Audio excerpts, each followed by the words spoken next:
எங்கள் அழைப்பை ஏற்று வந்திருக்கும் அத்தனை பத்திரிகை நண்பர்களுக்கும் ஊடகங்களுக்கும் எங்களுடைய மதிய வணக்கத்தை தெரிவிச்சுக்கிறேன். தமிழ் திரைப்பட தயாரிப்பாளர் சங்கம் சார்பாக நன்றியை தெரிவிச்சுக்கிறேன். இன்று தமிழ் திரைப்பட தயாரிப்பாளர் சங்கத்தின் செயற்குழு கூட்டம் நடந்தது. நீங்கள் சமீபத்தில் பார்த்துருப்பீங்க. திரு ஆர்கே செல்வமணி அவர்கள், பெப்சி தலைவர், தொழிலாளர் அமைப்பின் தலைவர் அவர்கள் தமிழ் திரைப்பட தயாரிப்பாளர்கள் சங்கத்தின் பல அவதூறுகளை சொல்லி இன்று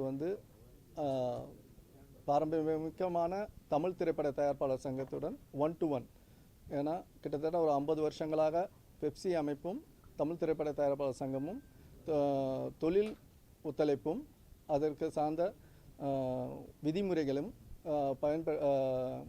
எப்படி பண்ணணுங்கிறத பேசி முடித்து அதை பின்பற்றி இருந்தாங்க. இன்று அவர் சில காரணங்களுக்காக 1 to 1 தமிழ் திரைப்பட தயாரிப்பாளர் சங்கத்தில் இல்லைன்னு சொல்லி அறிவிச்சிருக்காரு. அவர் தான் முதல்ல அறிவித்தார். நாங்கள் பல பேச்சுவார்த்தைகளை நடத்தினோம். அவங்க அதுக்கு உடன்படலை. அவங்க எங்களுடைய இங்கேருந்து எஸ்ஓ பீரியட் இந்த தமிழ் திரைப்பட தயாரிப்பாளர் சங்கத்தில் 2018-19 எஸ்ஓ பீரியடு கவர்மெண்ட் இந்த சங்கத்தை எடுத்து இருந்தபோது நிர்வாகம் இல்லாத சமயத்தில் சில தயாரிப்பாளர்கள், படம் எடுத்து இருக்கிற தயாரிப்பாளர்கள்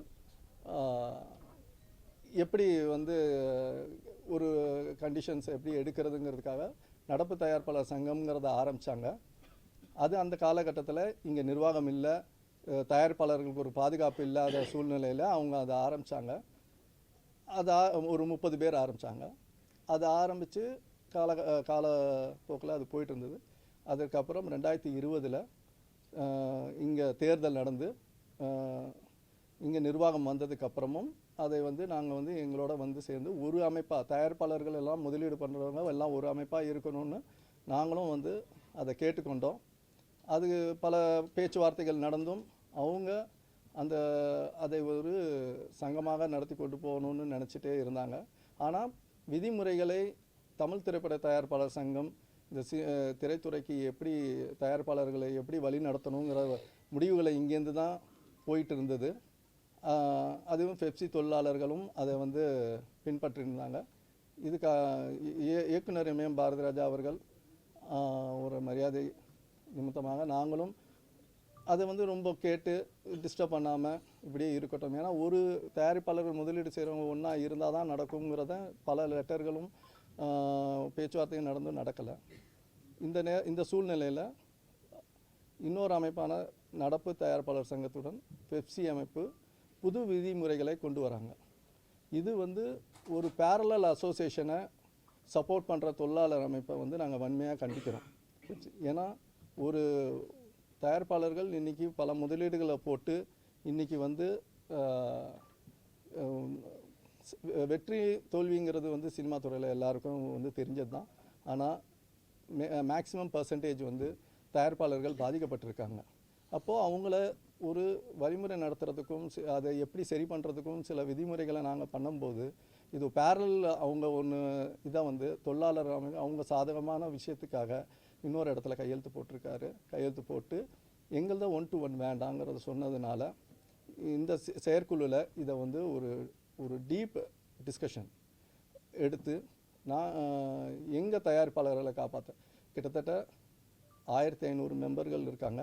இதில் நடப்பில் இருக்கிறவங்களும் இருக்காங்க, இங்கேயும் மெம்பராக இருக்காங்க, அங்கேயும் மெம்பராக இருக்காங்க. இருந்தாலும் நாங்கள் தயாரிப்பாளர்கள் நலனை கருதி இந்த படங்கள் எடுத்துக்கொண்டு இருக்கிற தயாரிப்பாளர்களுக்கு எந்த பாதகமும் இல்லாமல் இருக்கிறதுக்காக புதிய தொழிலாளர் அமைப்பை உருவாக்குறதுங்கிறத முடிவு எடுத்திருக்கோம். செயற்குழுவில் ஏமனதாக ஒட்டுமொத்த தயாரிப்பாளர் ஆதரவுடன் இந்த முடிவை நாங்கள் எடுத்திருக்கோம். அதற்கு தமிழ்நாடு திரைப்பட தொழிலாளர்கள் கூட்டமைப்பு என்கிற பேரில் ஆரம்பிக்கிறோம். இதில் அத்தனை எங்கள் தயாரிப்பாளர்களை காப்பாற்றுறதுக்கும் புதிய விதிமுறைகளையும் நாங்கள் என்ன பண்ணுறது எல்லாமே பேச்சுவார்த்தைகள் நடந்து கொண்டு இருக்கிறது. இதை தான் இந்த செயற்குழுவில் நாங்கள் முடிவு பண்ணியிருக்கோம். அதே நேரத்தில் அவர் வந்து திரு ஆர்கே சுப்பிரமணி அவர்கள் இதை 1-to-1 இந்த பாலிசி இந்த இந்த தமிழ் திரைப்பட தயாரிப்பாளர் சங்கம் முன்னாள் முதல்வர் மக்கள் திலகம் எம்ஜிஆரால் துவங்கப்பட்ட சங்கம், இது கலைஞர் ஐயாவால் வளர்க்கப்பட்ட சங்கம். இப்படிப்பட்ட ஒரு பாரம்பரியமான ஒரு சங்கத்தை அவங்க வந்து ஒரு ஏதோ ஒரு காரணத்தை சொல்லி இவங்க நிர்வாகிகள் சரியில்லை, அவங்க பார்க்கறதில்லை, அவங்க வந்து இவங்களுக்கு இதை ரெட்டு போட சொல்கிறாங்க, அதை பண்ண சொல்கிறாங்க, இது வந்து சொல்லி அவரை வந்து தட்டி கழித்து இதை உதாசீனப்படுத்தியிருக்காரு. அவர் எப்படி வந்து இன்னொரு தயாரிப்பாளர் சங்கத்தை அவர் ஆதரித்து அவர் பண்ணுறாரோ, எங்களுக்கு வேறு வழி இல்லை, எங்களே அவர் தொழிலாளர் கூட்டமைப்பை ஆரம்பிக்கிறதுக்கு அவர் தள்ளிவிட்டார். இதை வந்து இது ஒரு கடினமான முடிவு. ஏன்னா நாங்கள் தொழிலாளர்களுக்கு அவ்வளோ சப்போர்ட்டாக தான் இருந்திருக்கோம். ஆனால் அவர் அதெல்லாம் நினைக்கல. ஏதோ ஒரு காரணத்தை சொல்லி தனிப்பட்ட முறையில் எங்கள் நிர்வாகிகளை தாக்கி பேசி அவர் வந்து அதை சொல்லியிருக்காரு. இதை திசை திருப்புறாரு. ஏன்னா இன்றைக்கி பெப்சியில் வந்து நாங்கள் நிர்வாகத்துக்கு 2020 தேர்தல் நடந்து புதிய நிர்வாகம் வந்தபோது சம்பள உயர்வையும் நாங்கள் பேசி முடித்து விட்டோம். அந்த சம்பளம் இது போயிட்டுருக்கு. இப்போது இருக்க சூழ்நிலையில் போன வருஷம் வந்து நாங்கள் மறுசீரமைப்புக்கு என்ற பேரில் ஒரு வருஷம் ஸ்டாட்டிஸ்கோ பண்ணுவோம். ஏன்னா படங்கள் வந்து சரியான வியாபாரங்கள் வந்து சரியாக இல்லை. அதனால் பெரிய படங்களை தவிர சிறு முதலீட்டு படங்களுக்கு மிகப்பெரிய பாதிப்புகள் இருக்கிறதுனால இதை கொஞ்சம் மெயின்டைன் பண்ண சொல்லி இதே ரேட் கார்டை வச்சு பாலிசி டிசிஷனாக நம்ம கொஞ்சம் நாளைக்கு போகணும்னு நாங்களும் பேசினோம். அதை பேசிகிட்டே இருக்கும்போது அவர் இன்றைக்கி ரேட்டை வந்து இன்க்ரீஸ் பண்ணுறதுக்கும் அவங்களுடைய இதை வந்து கேட்குறாங்க, தப்பு இல்லை. ஆனால் அதே நேரத்தில் எங்களுடைய சூழ்நிலைகளும் நாங்கள் சொல்லி இன்றைக்கி வந்து அதை செயல்படுத்த முடியாதுன்னு சொன்னோம். இப்போ வந்து பிஎஃப்இஎஸ்ஐ அப்படிங்கிற ஒரு இதை வந்து கொண்டு வராங்க. பிஎஃப் வந்து ஒரு பெர்மனண்ட் எம்ப்ளாயீஸுக்கு பிஎஃப்ஐ இஎஸ்ஐ எல்லாம் வந்து கொடுக்கப்படுறாங்க, பெரிய கார்ப்பரேட் கம்பெனிஸ்க்கெல்லாம்.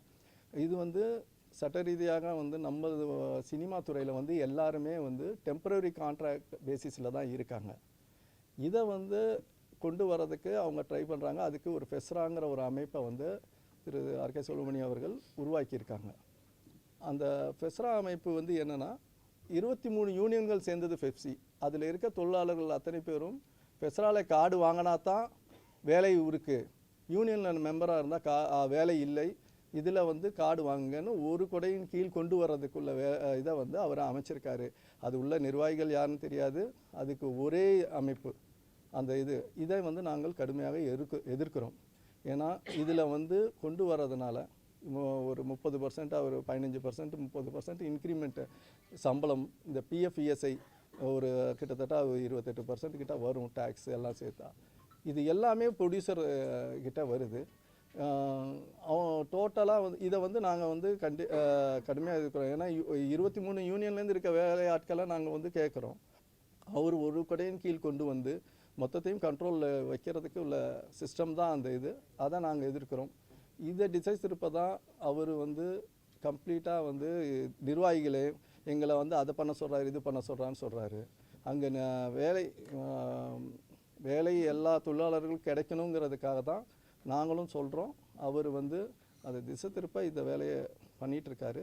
இதை நாங்கள் ஒரு அறிக்கையாக இந்த செயற்குழுவில் நாங்கள் பேசி முடிவு பண்ணி எங்களுக்குள்ள தொழிலாளர் அமைப்பு, எங்களுக்கு சப்போர்ட்டாக இருக்கிற தொழிலாளர்களை வச்சு நாங்கள் பண்ணுறோங்கிற முடிவை வந்து செயற்குழுவில் எடுத்திருக்கோம். இதை வந்து நாங்கள் அறிக்கையாக பத்திரிகைகளுக்கு நாங்கள் கொடுக்குறோம். வணக்கம். இதுதான் மெயினான ஒரு விஷயம். வேறு எதாக இருந்தாலும் கேளுங்க.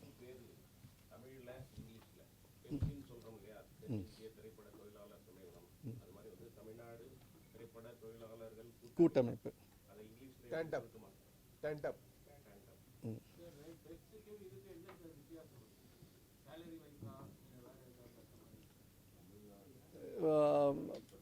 பெரிய டிஃப்ரென்ஸஸ். வேலைகள் எல்லாருக்கும் கிடைக்கணும். ஏன்னா திரு செல்வமணி அவர்கள் வந்து அவங்க என்ன சொன்னாங்கன்னா, கிட்டத்தட்ட 25,000 மெம்பர்கள் இருக்காங்க. எத்தனை பேருக்கு ரொட்டேஷன் முறையில் அவங்க வேலை வாங்கி கொடுத்துருக்காங்க. அவர் குறிப்பிட்ட பேர்களுக்கு மட்டும்தான் வேலை இருக்குது பெப்சியில் கிடைக்குதே தவிர இதை வந்து அவர் வந்து இந்த ஃபெஸ்ராங்கிற ஒரு இதில் கொண்டு வந்து எல்லாத்தையும் பண்ணி எத்தனை பேருக்கு ரொட்டேஷன் முறையில் வேலை கொடுக்குறாருங்கிறது இது வரைக்கும் ஒன்றும் டேட்டா கிடையாது. அதே நேரத்தில் நாங்கள் அமைக்கிறதுல வந்து புதிய ரேட் கார்டு சிறு முதலீட்டு படங்களுக்கு என்ன மாதிரி சம்பளங்கள் எல்லாமே வந்து புதிய உருவாக்கி அதை வந்து இப்போ இருக்க தயாரிப்பாளர்கள் சொல்ல போகிறோம் சார். பெரிய படங்கள் சின்ன படம் இது ஸ்கில் லேபர்ஸ் சார். பட் அந்த ஸ்கில் லேபர்ஸ் நிறைய பேர் வந்து பெப்சில இது வரைக்கும் இருந்திருக்காங்க. இப்போ உங்களுக்கு எப்படி ரெக்ரூட் பண்ண போறீங்க சார்? அதாவது ஒன்றும் இல்லை சார், இப்போ இருக்கிற தொழிலாளர்களுக்கு வேலை தரணும்.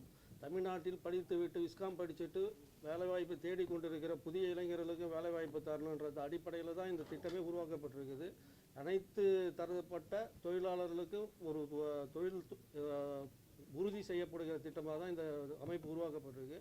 அதே மாதிரி நேரத்தில் நடப்பு தயாரிப்பாளர் சங்கம் தலைவர் சொன்ன மாதிரி கடந்த காலத்தில் வரலாற்று சிறப்புமிக்க இந்த சங்கங்கள் இருந்தபொழுது 1-to-1 தமிழ் திரைப்பட தயாரிப்பாளர் சங்கத்துக்கும் பெப்சிக்கு மட்டுமே இருந்ததை இன்றைக்கு தன்னுடைய பணக்கார நண்பர்களுக்காக செல்லுமணி அவர்கள் பெப்சியை கொண்டு போய் அந்த ஒப்பந்தம் அங்கே நடப்பு சங்கத்தில் போட்டு, நடப்பு சங்கத்தில் 23-24 எடுத்த படங்கள் பார்த்திங்கன்னா 18 படம் 23வது வருஷத்தில், 24வது வருஷத்தில் பார்த்திங்கன்னா 25 படம் தான். ஆனால் ஒட்டுமொத்தமாக ரிலீஸ் ஆன படங்கள் வந்து 23ல் 225 படம், 24ல் 250 படம். அப்போ தயாரிப்பாளர்கள் எந்த தயாரிப்பாளர்கள் பெப்சி தொழிலாளர்களுக்கு வேலை கொடுத்துருக்காங்கன்னா 100க்கு 90 விழுக்காடு தமிழ் திரைப்பட தயாரிப்பாளர் சங்கத்தை உறுப்பினர்கள் தான் வேலை கொடுத்துருக்காங்க. அந்த தொழிலாளர்கள் புறந்தள்ளிட்டு ஒரு பணக்கார நண்பர்களுக்காக போய் நடப்பு சங்கத்தில் ஒரு 8 படம் 10 படம் நடக்கிற சங்கத்தில் போய் ஒப்பந்தம் இதை மீறி வரலாற்று சிறப்புமிக்க இந்த இதை மீறி ஒப்பந்தம் போட்டிருக்கிறாருன்னா அவர் தொழிலாளர் மேலே இருக்கிற அக்கறையில் பண்ணல. அதனால தான் தமிழ் திரைப்பட தயாரிப்பாளர் சங்கம் என்றைக்குமே தொழிலாளர் பக்கம் தொழிலாளர் நலன் பற்றி சிந்திக்கிறதுனால இந்த புதிய கூட்டமைப்பை உருவாக்கியிருக்கு. ஒரு மூட்டுக்குச்சி பையன் வீடு கொடுத்துற கதையாட்டம் செல்வமணியோ இல்லை சுவாமிநாதன் இல்லை XYZ யாரோ அங்க அதிகாரம் பண்ணக்கூடிய நிர்வாகிகளுக்கோசம் நம்ம வந்து மற்ற லேபர்ஸ் பாதிப்பு அவங்கள வெளியேற்றதுக்கு முயற்சி நீங்க செய்யலையா? அது சங்கத்துல ஏன்னா சம்பளம் கொடுக்குற முதலாளி நீங்க சார். அது எங்க இல்லை சார், அது எங்க இன்னொரு அமைப்பில் போய் தலையிட்டு நிர்வாகிகளை மாற்றுறது எங்கே வேலை. அது அந்த அமைப்பில் இருக்கிற ஓட்டு போட்ட தகுதி உள்ளவங்க முடிவு பண்ண வேண்டிய விஷயம். எங்கள் தமிழ் திரைப்பட தயாரிப்பாளர் சங்கத்தில் இருக்கிற எல்லா உறுப்பினர்களுக்கும் தொழில் நிறைய நல்ல உறவு இருக்கணும். அவங்க தொழில் எந்த விதத்திலும் பாதிச்சிடக்கூடாதுன்றதுக்காக தான் தமிழ்நாடு திரைப்பட தொழிலாளர் கூட்டமைப்பு என்கிற அமைப்பை நாங்கள் உருவாக்கி இருக்கிறோம். எப்படி ஒரு காலத்தில் தென்னிந்திய இயக்குனர் சங்கம் என்பது பெயர் மாற்றம் செய்யப்பட்டு தமிழ் திரைப்பட இயக்குனர் சங்கம் என்பது உருவானுச்சோ அதே மாதிரி தான் இன்றைக்கி தமிழ்நாட்டில் இருக்கிற இளைஞர்களுக்கும் இப்போ கரண்ட்டில் இருக்கிற தொழிலாளர்களுக்கும் ஒரு வேலை வாய்ப்பு கிடைக்கணும். தமிழ்நாடு திரைப்பட தொழிலாளர் கூட்டமைப்பை நாங்கள் உருவாக்கி இருக்கிறோம். இது தமிழ்நாடு சார்ந்த பிரச்சனை. தமிழ்நாட்டு இளைஞர்களுக்கு வேலை வாய்ப்பை உருவாக்க வேண்டும் என்பதற்காக உருவாக்கப்படுகிற அமைப்பு. சார், நீங்கள் இயங்காமல் இருக்கும்போது நடப்பு சங்கம் வந்தது, மறுபடியும் நீங்கள் இயங்க ஆரம்பிச்சீங்க. ஆமாம், அது உங்களோட சேர்க்க எந்த முயற்சி ஏன் எப்படி அது தனியாக விட்டீங்க? ஏன் உங்களால் மறுபடியும் இல்லை சேர்க்கறதுக்கு நாங்கள் தலைவர் ஏற்கனவே சொன்ன மாதிரி பல்வேறு கட்டத்தில் பல்வேறு முயற்சிகள் எடுத்தோம். ஆனால் அவங்க வந்து எந்த விதத்துலையும் வந்து எங்களோட உடன்பட்டு வராதனால நாங்கள் எங்களுடைய அடிப்படை தன்மையை நாங்கள் இழக்கிறதுக்கு வாய்ப்பு இல்லாமல் இருந்தோம். நம்ம விட்டு கொடுக்க மாட்டோம், அது எங்களுடைய உரிமை. ஆமாம் ஆமாம் ஆமாம். இல்லை சார், இன்னொரு அமைப்பு ஆமாம் இல்லை நான் சார் இங்கேருந்து தான் நீங்கள் சொல்கிறாங்க. இங்கேருந்து ஒருத்தர் தனி கொடுத்தனம் போயிட்டார், குடும்பத்திலேருந்து ஒருத்தர் தனி கொடுத்தனம் போனதுக்கப்புறம் பல்வேறு முயற்சிகள் பெரியவங்க இருந்தாங்க. முயற்சி ஏற்படுத்தி ஒரே குடும்பமாக இருப்போன்னு வாங்கன்னு பல கட்ட பேச்சுவார்த்தை நடத்துகிறோம். அந்த தனியாக போனவர் வந்து சேர்ந்தால் தானே அவர் வரமாட்டேன்னு பிடிவாதமாக அங்கே இருந்துட்டாருன்னா அப்போ இங்கே இருக்கிற அமைப்பை நாங்கள் உருவாக்கின அமைப்பு அடிப்படை அமைப்பை காப்பாற்றி ஆகணுமில்ல, அதுதான் நாங்கள் இப்போ காப்பாற்றிட்டு இருக்கிறோம்னு சொல்லுவோம். ஆமாம்,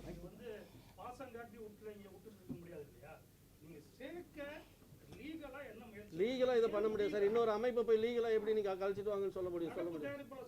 இல்லை சார், பல பேச்சுவார்த்தைகள் நாங்கள் வந்து கேட்டு ஒன்றா இயங்கி செய்வோம்னு மீட்டிங்க்கெல்லாம் நாங்கள் சில பாலிசி டிசிஷன் இது ஒரு இண்டஸ்ட்ரி, சினிமா இண்டஸ்ட்ரியில் இது ஒரு பாலிசி டிசிஷன் இங்கேருந்து எடுத்தால் எல்லாருக்கும் இது ஒரு பாதுகாப்பான அமைப்புங்கிறதே வந்து அந்த தொழில் சார்ந்த ஆளுங்களுக்கு உள்ள பாதுகாப்பு தான் அமைப்புகள்.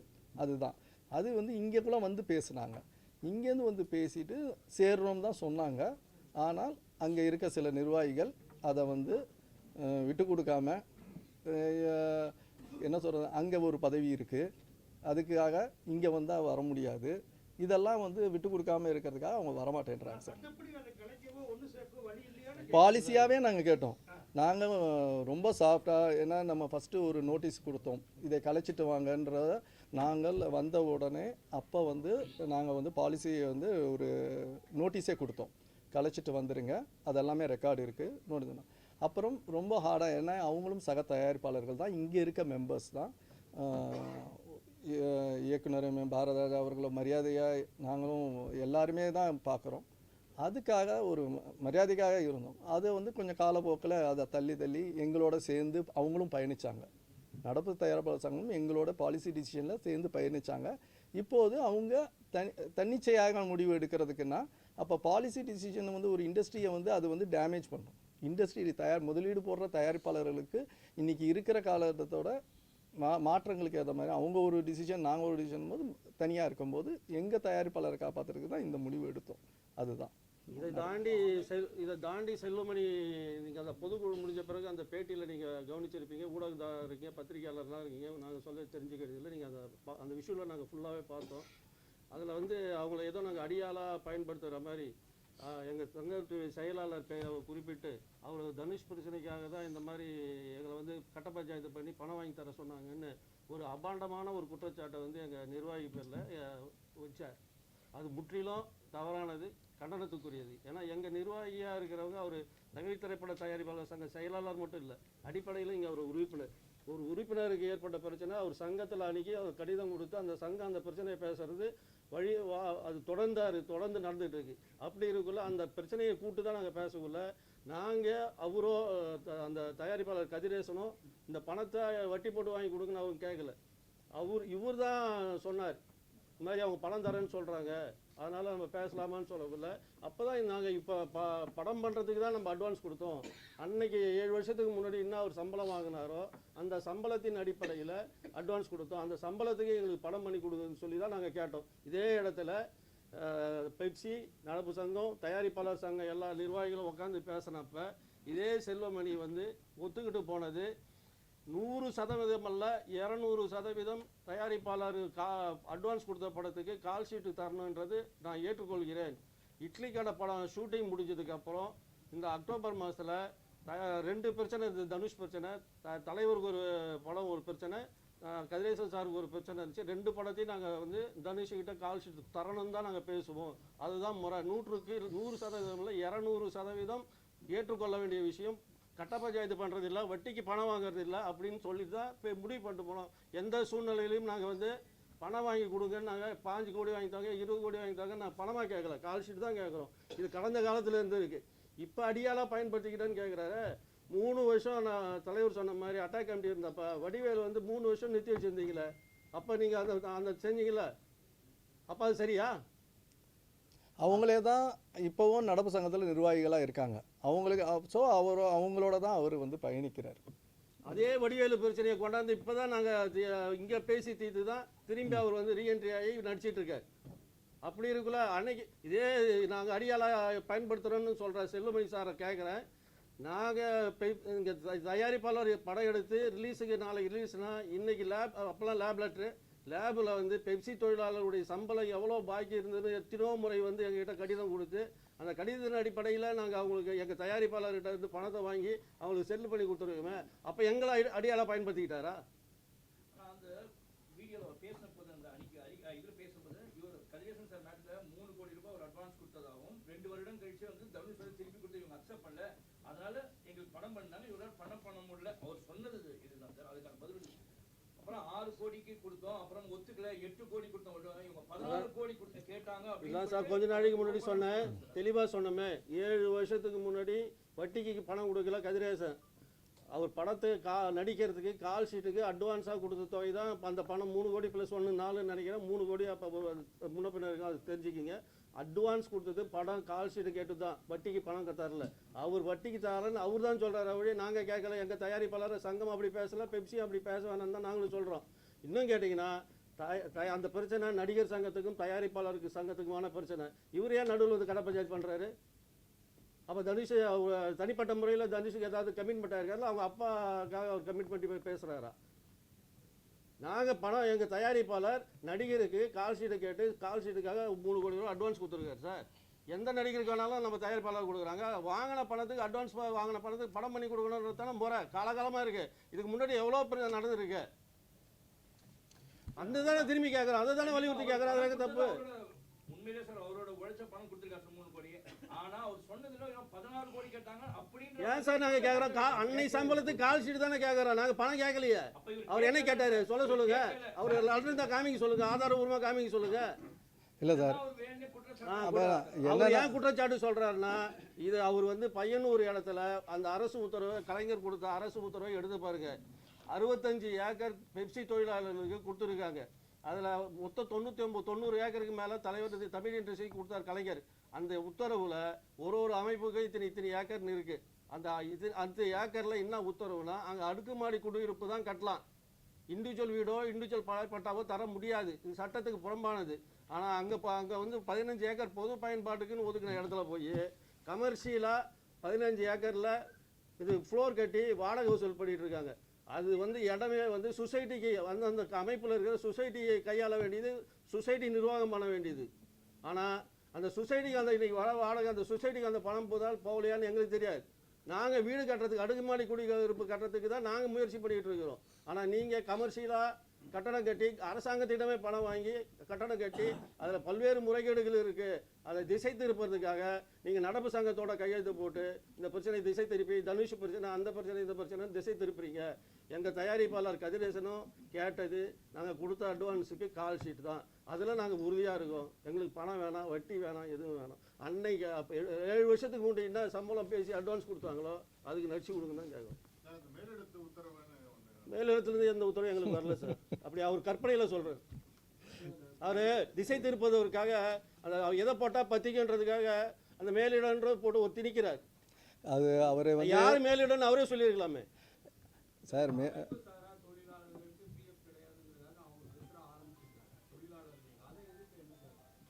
சார் அது கடைசியாக தயாரிப்பாளர்கள் மேலே தான் சார். என்ன சார் இது, தயாரிப்பாளர்கிட்டேருந்து என்ன தான் போகல. அவங்க காலையில் எந்திரிச்சு வந்ததுலேருந்து தயாரிப்பாளரோட செலவு தான். காலையில் அனுப்பலைன்னா வரமாட்டாங்க. காலைல 9 மணிக்குனா 8 மணிக்கு தான் வருவாங்க. டைமிங் எல்லாமே அது நாங்களும் சில அவர் வந்து நிறையா பண்ணி கொடுத்துருக்கோன்னு சொன்னோம். தொழிலாளர்கள் நாங்கள் பண்ணி கொடுக்கலேன்னு அவரால் சொல்லுங்கள் பார்ப்போம். எல்லாமே பண்ணுவோம். காலையில் வண்டி அனுப்புறதுலேருந்து கடைசி இறக்கி ட்ராப் பண்ணுற வரைக்கும் தயாரிப்பாளரோட கணக்கில் தான் எல்லாமே. அதோட கணக்கு வரல சார். நிறையா இது இருக்குது சார்.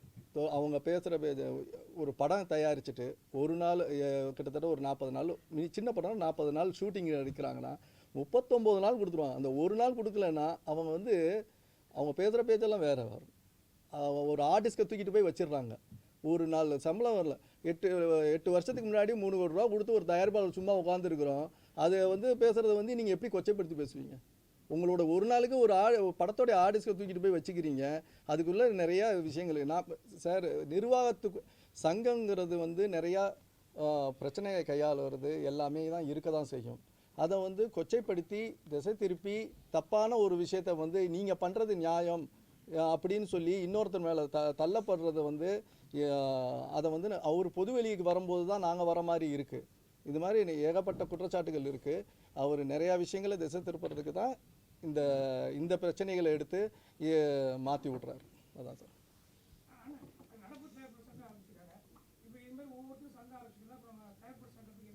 நீங்கள் ஒரு சங்கம் வச்சுருக்கீங்களா, அதனால கேட்குறீங்களா சார்? அதுக்காக தான் இந்த நடவடிக்கை எடுத்துருங்க சார். இல்லை சார், அதோட முடிவு தான் சார். உங்களுக்கு. இல்லை இதுக்கு முன்னாடி வந்து அந்த டைமில் வந்து தமிழ் திரைப்பட தயாரிப்பாளருக்கு தாய் சங்கமாக சேம்பர் இருக்குது. அதுக்கு அடுத்து பார்த்தீங்கன்னா அதுக்கப்புறம் கில்டு இருக்குது, சின்ன சின்ன சங்கங்கள் நிறையா இருக்குது. ஆனால் ஒரு இண்டஸ்ட்ரிக்கு அவங்க யாருக்கிட்டையும் போய் பெப்சி கையெழுத்து போட்டாங்களா? கில்டு எத்தனை வருஷமாக இருக்குது? கில்டுகிட்ட போய் போட்டாங்களா? அடுத்தது டிஜிட்டல் அசோசியேஷன் ஒன்று இருக்குது, சின்ன சின்ன குட்டி சங்கங்கள் இருக்குது, எல்லார்கிட்டையும் போய் போடுறாங்களா? எங்கேயுமே போடலை. இது ஒரு மரபாக இங்கே வந்து ஒரு அமைப்பு, ஒரு ஃபார்மேஷனு வந்து கட்டுக்கோப்பு ஒன்று வேணுங்கிறதுக்கு நம்ம இருக்கிறோம். அதை பிரேக் பண்ணி நீங்கள் வேண்டாம், நீங்கள் ஒன்றும் பண்ணலை அதில் அவர் சொல்கிறது என்னென்னா இங்கே யாரும் ஒழுங்காக ஒன்றா வரலை, நிர்வாகிகள் வரலைன்னு தனியாக தான் பண்ணுறாரு. ஒரு அமைப்புக்குள்ளே உங்களுக்கு வேண்டியது என்னவோ நாங்கள் செஞ்சு கொடுத்துருக்கோம். இது இருக்குது. இது வந்து யார் வராங்களோ, செயலாளர் ஒரு நாளைக்கு வர முடியாது, ஒரு நாள் நான் வர முடியாது இருக்கும். அது எல்லாரும் உட்காந்து பேசி எல்லா விஷயமும் நடந்து தானே இன்றைக்கி சினிமா துறை போயிட்டுருக்கு. அதை மீறி என்ன பண்ண முடியும்? இப்ப அந்த உறுப்பினர் இங்க இருக்காங்களே, ம். இப்ப அவங்க மேல நடவடிக்கை எடுத்தீங்களா இல்ல விட்டுருவீங்களா? முறையா அவங்க இருக்காங்க. அவங்க நம்ம உறுப்பினரா இருக்காங்க, உங்க சங்கத்துல உறுப்பினரா இருக்காங்க. இதில் ஒரு முடிவு எடுத்திருக்கீங்க. இதில் வந்து என்னென்னா, நடப்பு தயாரிப்பாளர் சங்கத்தில் இருக்க நிர்வாகிகள் இங்கே நிர்வாகத்தில் இருந்தவங்க தான். அவங்க பீரியடில் இன்றைக்கி தலைவராக இருக்கிறவங்க, இங்கே தலைவராக இருந்தவர் முன்னாள் தலைவர், அவரே வந்து இன்றைக்கி போய் அங்கே அவர் இருந்த பீரியடில் அவர் வந்து பெப்சி கையெழுத்து போடார், வேறு பெப்சியோடு இருந்து சம்பள பாக்கியிலேருந்து எல்லாத்தையும் பேசுனாங்க. அவர் போய் அங்கே போய் கையெழுத்து போடலாமா? அந்த நிர்வாகிகள் மேலே நாங்கள் அதோடைய விளக்கத்தை கேட்டு நாங்கள் லெட்டர் அனுப்புகிறோம். சார் அது வந்து இந்த ஜனநாயகத்தில் வந்து 2 பக்கமும் எல்லா இடத்துலையும் உறுப்பினராக இருக்கிறாங்க. ஒரு கிளப்பில் மெம்பராக இருந்தால் இன்னொரு கிளப்பில் மெம்பராக கூடாதுலாம் கிடையாது. அது இருக்கலாம். ஆனால் ஒரு சங்கத்துடைய ஸ்திரத்தன்மையை வந்து அவங்க வந்து அசைச்சு பார்த்து பண்ணும்போது அதுக்குள்ள முடிவுகளை நாங்கள் எடுத்து தான் சார் ஆகணும். இது வந்து இண்டிவிஜுவலை விட சங்கம் தான் பெருசு. ஒரு தலைவர் இண்டஸ்ட்ரி சொல்ற ஒரு அர்த்தம் என்னன்னா, இந்த தயாரிப்பாளர் சங்கத்திற்கு விரோதமாக இந்த சங்கத்துக்கு துரோகம் செய்த நிர்வாகிகளாக அங்கே நடப்பு சங்கத்தில் கையெழுத்து போட்டுக்கிறவங்க மீது தயாரிப்பாளர் சங்கம் இன்னைக்கு நடந்த செயற்குழுவில் நடவடிக்கை எடுக்கிறதா தீர்மானம் நிறைவேற்றிருக்கு. பெரிய குற்றச்சாட்டு ஒண்ணு இருக்கு சார். ஏன்னா தயாரிப்பாளர்கள் நிறைய பேர் பாதிப்படுறாங்க. சின்ன தயாரிப்பாளர், பெரிய தயாரிப்பாளர் பெப்சினால போய் மிரட்டுறதுலாம் நிறைய அதிகமா நடந்துட்டு இருக்கு. இப்ப நீங்க ஆரம்பிக்கிற கூட்டமைப்புல அது கவனத்துல வச்சிருக்கீங்களா? அந்த மாதிரி எந்த ஒரு தயாரிப்பாளரும் பாதிக்கப்படக்கூடாது சார் 100% நிறைய பேர் பாதிக்கப்பட்டிருக்காங்க தயாரிப்பாளர்கள். இல்லை சார், இந்த தொழிலாளர் அமைப்பு ஆரம்பிக்கிறது வந்து ஒரு பெப்சி தொழிலாளர்கள் அங்கே இருக்கிறவங்களும் இங்கே வரலாம். நாங்கள் 2 பேரையுமே பாதுகாக்கிற மாதிரி தான் இந்த இது இருக்கும். தயாரிப்பாளர்களுக்கும் பாதுகாப்பாகவும் தொழிலாளர்களுக்கு பாதுகாப்பாகவும் தான் இந்த சங்கம் வந்து அமைக்கப்படும். அதுக்கு ஏற்ற மாதிரி பைலா தான் இங்கே சிஸ்டமே இருக்கும். ஒழுக்கம் தான் முக்கியம். நிறைய தயாரிப்பாளர்கள் வந்து அச்சுறுத்தப்படுகிறது.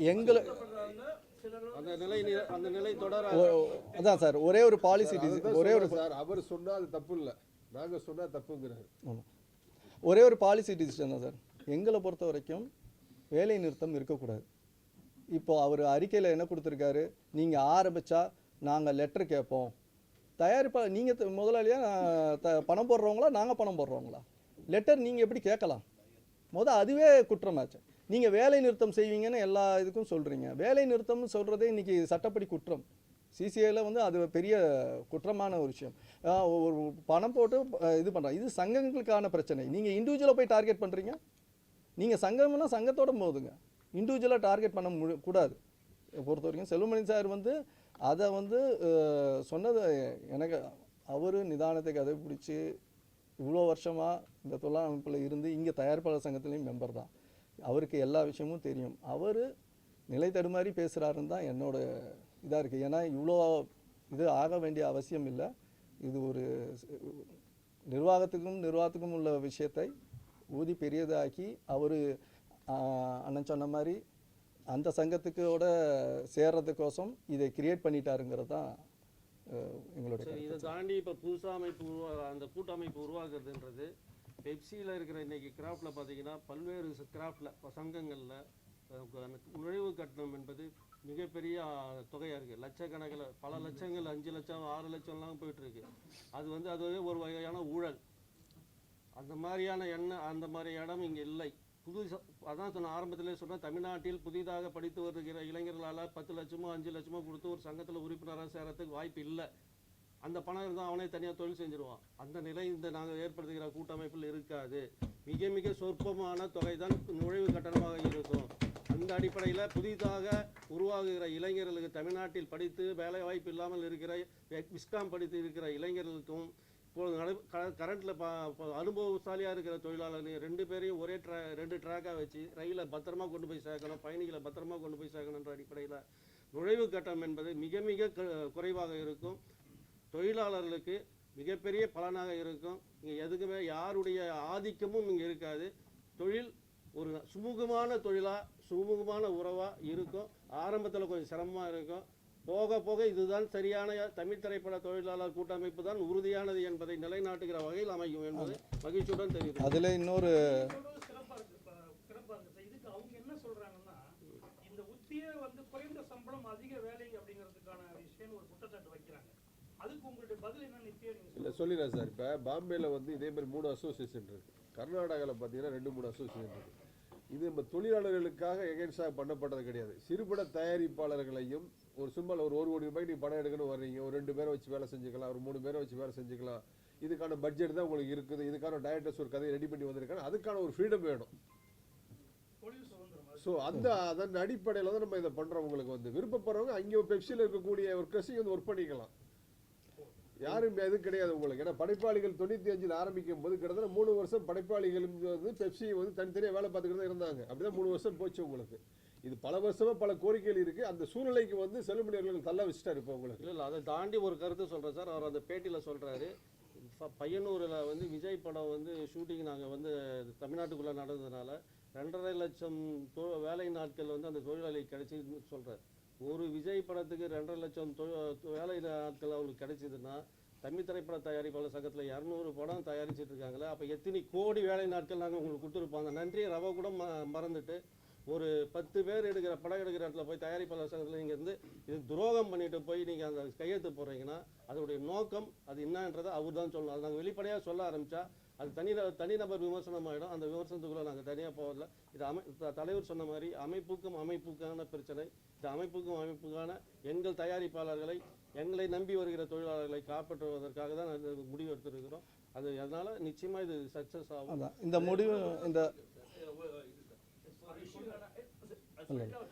சரி நீங்கள் சொல்லுங்கள் சார். சார் அப்புறமா இந்த டான்ஸ் அசோசியேஷன் இந்த மாதிரி நிறைய கிராஃப்ட்ஸ் இருக்குல்ல, இப்போ அவங்க கிட்ட மேன் பவர் கரெக்டாக இருந்தால் வெளியில இருந்து ஹையர் பண்ணுறாங்க. ஹையர் பண்ணும்போது த்ரூ ஏஜென்ட்ஸ் ஹையர் பண்ணுறாங்க. அந்த ஏஜென்ட்ஸ் வந்து ப்ராப்பராக போயிட்டு அவங்களுக்கு கொடுக்காத தொட்டு அதில் பாதிக்கப்படுற நிறைய தயாரிப்பாளருங்க பாதிக்கப்படுறாங்க. அவங்க வந்து டான்ஸஸ் எங்கே போகிறாங்கன்னா பெப்சிக்கு போக மாட்டாங்க, நேராக வந்து அந்த தயாரிப்பாளர் வீட்டில் வந்து உட்காராங்க, இல்லை இங்கே வந்து பிரச்சனை பண்ணுறாங்க. அதுக்கு என்ன பண்ண முடியும் சார்? இல்லை சார், இது வந்து நீங்கள் ஒரு கரெக்டான பாயிண்ட் ஒன்று கேட்டிருக்கீங்க சார். இதில் மிகப்பெரிய ஊழல் நடக்குது. வெளியிலேருந்து எடுத்துகிட்டு வந்துட்டு அதோடைய அவங்க வேலை செஞ்சவங்கள நீங்கள் தயவு செஞ்சு கேளுங்க, அவங்க கைக்கு எவ்வளோ போகுது, எங்ககிட்ட என்ன பில்லுன்னு நாங்கள் பில்லை காட்டுறோம். இதில் மிகப்பெரிய நிர்வாகிகளால் நடக்குதுன்னு சொன்னாங்க, அது இருக்குது. அதெல்லாம் வந்து இப்போ முதல் கட்டமாக நாங்கள் இந்த செயற்குழுவில் எடுத்த தீர்மானம் என்னென்னா, துணை நடிகர்கள் இதுக்கு முன்னாடி வந்து தென்னிந்திய நடிகர் சங்கம் வந்து எங்களை வந்து கேட்டுட்டு இருந்தாங்க, அங்கே தான் எடுத்துகிட்டு இருந்தாங்க. அப்புறம் ஜூனியர் ஆர்டிஸ்ட் அசோசியேஷன் இவங்க பெப்சியில் ஆரம்பித்து இதை க்ளோஸ் பண்ணிட்டாங்க. எஸ்ஓ இந்த கவர்மெண்ட் அண்டர்டேக் பண்ணுறதுக்கு முன்னாடி வரைக்கும் நடிகர் சங்கத்திலையும் இதுலேயும் 50-50 வந்து எடுக்கணுங்கிற கண்டிஷன் இருந்தது. அதுக்கப்புறம் மொத்தமாக பெப்சி அதை கண்ட்ரோலில் எடுத்துகிட்டு நடிகர் சங்கத்திலேருந்து எடுக்கக்கூடாது, அங்கே இருக்க துணை நடிகர்கள் அங்கே இருக்க ஆட்களுக்கு வேலை இல்லாமல் செஞ்சாங்க. இதே நாங்களும் பேசி 50-50 எடுங்கன்னோம். சரின்ட்டு போய் அவங்க பண்ணுறதை தான் பண்ணாங்க. நான் மெம்பர்ஸ் தான் அதிகமாக வராங்க. நீங்கள் கேட்ட மாதிரி சார், நான் மெம்பர்ஸ் அதிகமாக வராங்க. ஏன்னா ஒரு ஜூனியர் ஆர்டிஸ்ட் ரெஜிஸ்டர் அப்படின்னு பார்த்தீங்கன்னா 2000, 2500, 5000ன்றாங்க. அவங்களுக்கு கொடுத்து 500, 600 கன்வீன்ஸ்களும் கொடுக்குறது இல்லை. இதில் மிகப்பெரிய ஊழல் நடந்துகிட்ருக்கு. இதை சரி இதெல்லாம் வந்து நாங்கள் பேசி சரி பண்ணி எவ்வளோ பஞ்சாயத்துகள் கதிரேசன் சார் வந்து பண்ணியிருக்காரு இந்த விஷயத்தை பொறுத்த வரைக்கும். பர்டிகுலராக இந்த செயற்குழு நாங்கள் என்னென்னா வரும் இந்த எங்கள் தயாரிப்பாளர்களை இனிமேல் துணை நடிகர்களை வந்து தென்னிந்திய நடிகர் சங்கத்திலேருந்து எடுக்கணும்னு அவங்க கொடுத்த லெட்டரை கொடுத்த பேரில் எடுக்கணுங்கிற தீர்மானத்தை நாங்கள் இப்போ இந்த இதில் வந்து எடுத்துகிட்டு இதை எல்லா தயாரிப்பாளருக்கும் தெரிவிக்கிறோம் சார். இதுதான் ஃபஸ்ட்டு ஸ்டெப்பாக நாங்கள் எடுக்கிறோம். வாய்ஸ் ஓவர் டப்பிங் யூனியன்லேருந்து எஸ்வி சேகர் அவங்க ஒரு அசோசியேஷன் இருக்குது, அமைப்பாகவே உள்ளே வரேன்றாங்க.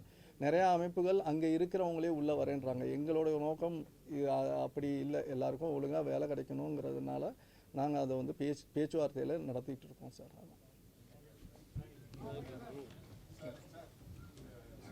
இல்லை